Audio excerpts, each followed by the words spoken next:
I discovered my wife was meeting her lover at our favorite bookstore, so I reserved the reading nook directly across from them, and brought his fiancée with me. After 20 minutes, I waved at her and said what a coincidence. They froze, then we handed them separation papers right there and left together, and now she won't stop calling. 1 month ago, my life looked completely different. My wife Olivia and I had been married for 7 years. We have a beautiful son, a condo in the city we both adore, and what I believed was a rock-solid partnership. Olivia was, my closest friend. We connected at a writing workshop, dated for 2 years, and had what everyone described as a storybook wedding. She's a literature professor at the university, and I run my own graphic design studio. We were busy, definitely, but fulfilled. At least that's what I thought. In retrospect, there were warning signs. The increasing number of late faculty meetings. The weekend workshops that suddenly became more frequent. How protective she became of her laptop. The declining intimacy. But you know how it goes when you're balancing careers and parenting, you attribute it to exhaustion and stress. It began 4 months ago when Olivia started mentioning a new colleague, Marcus. Marcus this, Marcus that. How impressed she was with his critical analysis. How they were collaborating closely on a journal article. How he had such fascinating perspectives on contemporary literature for someone so young in the field. I didn't think much of it initially. Olivia has always been enthusiastic about academic collaboration, and I was glad she had colleagues who valued her expertise. But then I noticed how animated she became when discussing him, how she checked her email more often when they were working together, how she began dressing more carefully on days she had faculty meetings. Still, I trusted her. 7 years of marriage, a child, a life constructed together, I refused to let my thoughts wander there. Then came that decisive Thursday afternoon. Olivia called to say she needed to attend an emergency department meeting. Our son had his piano recital that evening, which she had sworn not to miss. I was frustrated but maintained composure for our son's sake. After the recital, he was crushed that his mother wasn't there to hear his perfect performance. Something inside me snapped.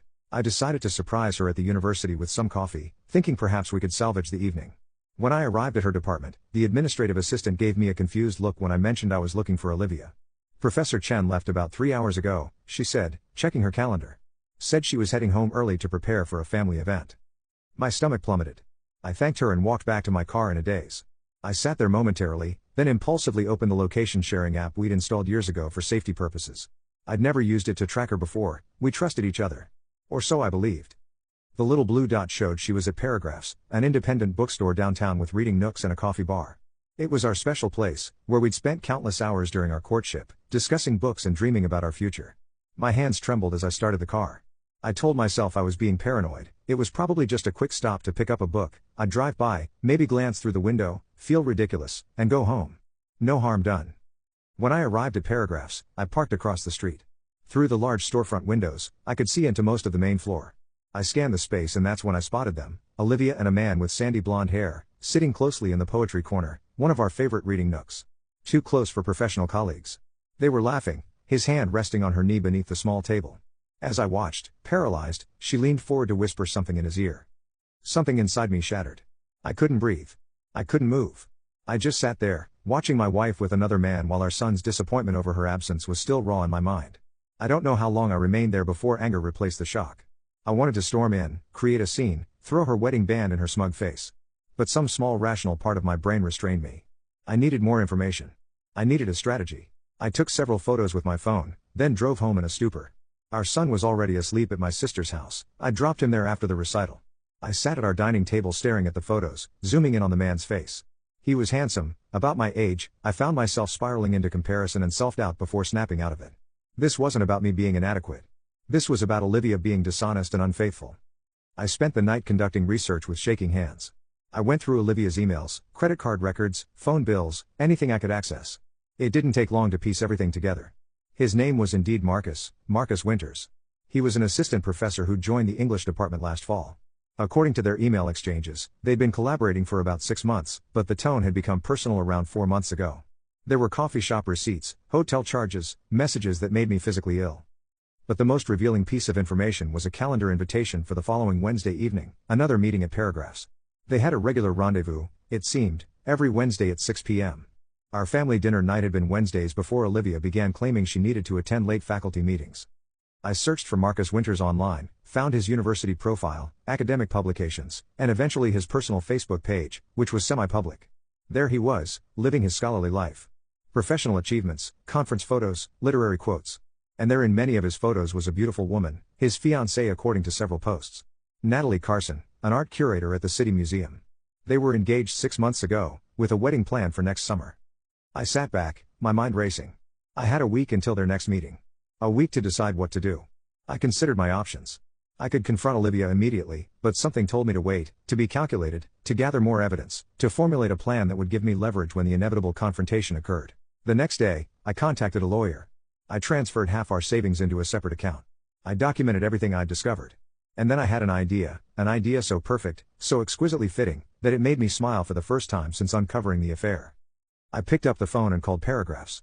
"I'd like to reserve a reading nook for 2 for next Wednesday evening," I said, my voice surprisingly steady. "Around 6 p.m. And if possible, I'd like the nook directly across from the poetry corner." The bookstore manager didn't even question it. They had the perfect spot available, right where I wanted to be positioned to observe my wife's betrayal firsthand. Next came the more challenging part. I had to contact Natalie Carson. I debated how to approach her. Email seemed too easy to dismiss, and appearing at the museum felt too public. I finally decided on a direct message to her professional Instagram account, requesting a private meeting about an urgent personal matter concerning her fiancé. 2 days passed before she responded, asking for more details. I provided just enough information to convey the seriousness without revealing everything. She agreed to meet. We met at a quiet tea shop far from both our workplaces. Natalie Carson was every bit as elegant as her photos, but her face was tense with worry. She looked at me cautiously as I sat down. "Thank you for meeting me," I said. "My name is Nathan Chen. My wife is Olivia Chen." Her expression remained neutral. The name meant nothing to her. "Olivia is a professor in the English department," I continued, "where your fiancé, Marcus, also works."